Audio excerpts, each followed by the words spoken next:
Que j'ai pu faire cet été dans un pays du sud de l'Europe, une étude géobiologique sur un grand terrain de 50 hectares. Donc pour vous donner une idée de ce point en bas à gauche à ici, il y a à peu près 1 km 300.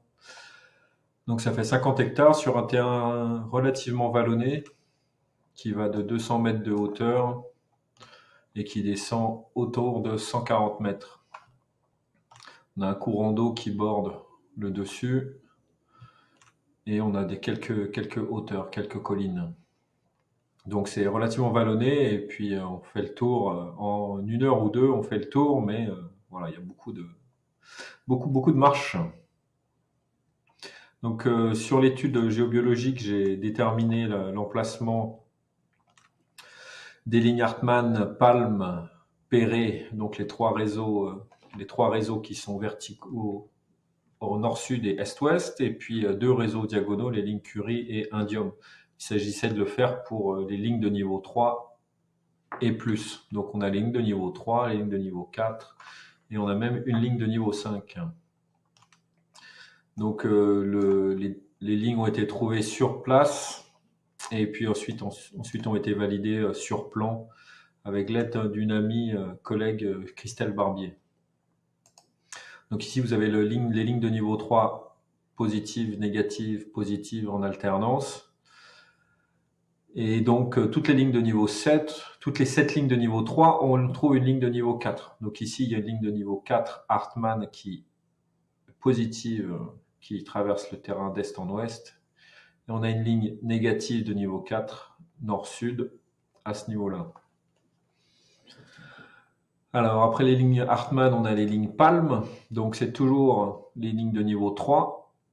Et on a une ligne de niveau 4 aussi positive est-ouest qui passe au nord du terrain.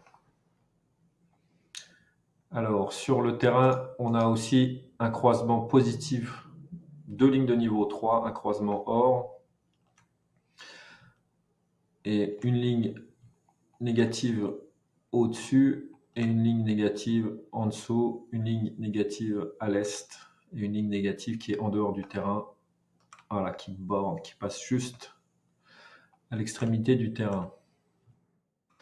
Alors, ce qui concerne les lignes diagonales, le réseau Curie, donc toujours les lignes de niveau 3, et donc toutes les lignes 1, alors niveau 3 positif, négatif, positif, négatif, et toutes les 5 lignes de niveau 3, on a une ligne de niveau 4. Donc ici, une ligne positive de niveau 4 et une autre ligne positive de niveau 4. Donc ici, on a un beau croisement 4-4 du réseau Curie.